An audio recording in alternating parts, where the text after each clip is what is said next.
bonjour chez vous, j'espère que ça va.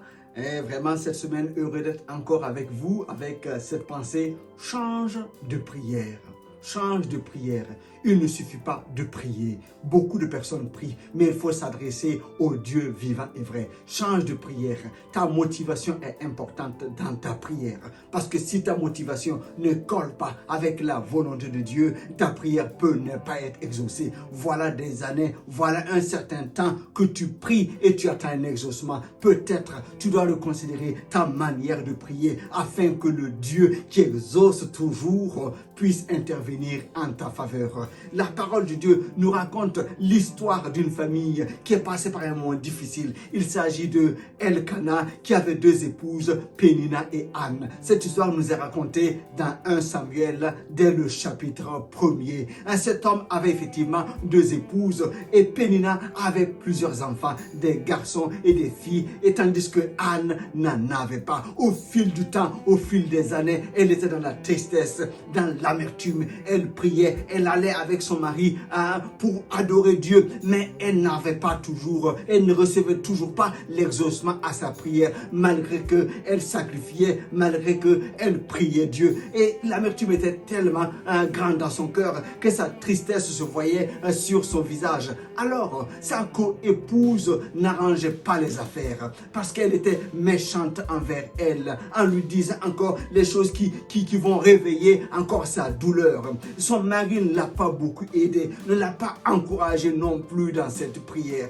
Et à un moment donné, Anne est rentrée en elle-même. Elle a dit non, il faut que je change de prière. En reconsidérant son état et son créateur, elle a dit à Dieu, écoute, nous allons faire affaire ensemble. Je voudrais que tu me donnes, s'il te plaît, un garçon. Mais si tu me donnes un fils, je te le redonnerai. Je l'amènerai au temple et il te servira toute sa vie. Et cette prière a plu à Dieu parce que Dieu aussi cherchait un prophète.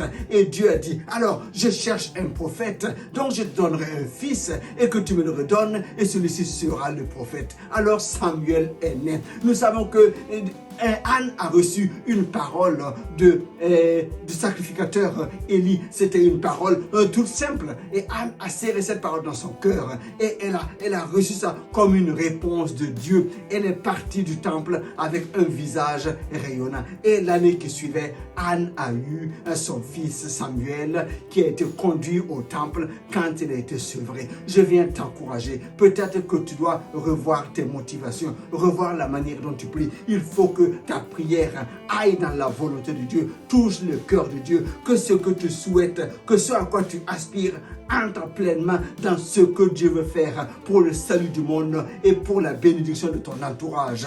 Il ne faut pas que tu pries avec amertume ou par esprit de concurrence ou de jalousie. Non, il faut que tu pries en espérant vraiment que la bénédiction que Dieu te donne serve à son royaume. C'est Dieu est heureux de pouvoir te bénir parce qu'il veut que ce qu'il te donne puisse encore servir pour sa gloire. Alors je viens t'encourager. Il t'exauce encore aujourd'hui. Revois peut-être ta manière de prier. Il ne t'a pas oublié. Il veut t'exaucer. Même les prières qui sont là depuis plusieurs années, ce n'est jamais trop tard pour notre Dieu. Fais confiance.